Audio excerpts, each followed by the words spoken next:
আজকে আমি তোমাদের সাথে শেয়ার করব আমার মেয়ে কিভাবে খায়, এমন খায়, কতটা খায়। Hey guys, welcome to my mini blog. তো আজকে আমি আমার মেয়ের জন্য সুজি, আপেল আর ফর্মুলা দিয়ে একটা সকালবেলার জলখাবার বানিয়েছি। তো ওটাই এখন ওকে খাওয়াবো। তো চলো ওর খাওয়ার রিয়াকশনটা তোমরা দেখো, আর ঠিক কি করে ও সারাদিন খাওয়া নিয়ে। তো ওকে খাওয়াতে খাওয়াতে একটা কথা বলি, আমাদের আশেপাশে কিছু মানুষজন আছে যাদের মনে হয় যে বাচ্চা মানুষ করা খুবই ইজি ব্যাপার, অন্তত যখন মা একা তার বাচ্চাকে মানুষ করে।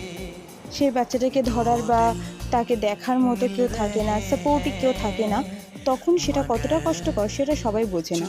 অথচ না বুঝে সবাই শুধু ওপর দিয়ে লেকচার মেরে দেয়, আমরাও বাচ্চা মানুষ করেছি গো, তোমার মতো এরকম করিনি, এই করিনি, ওই করিনি, আমাদের বাচ্চা সব খেয়ে নিত, গাল টিপে ধরে খাইয়ে দিতাম, তোমার মতো না আলতু তুতু করে খাওয়াতাম।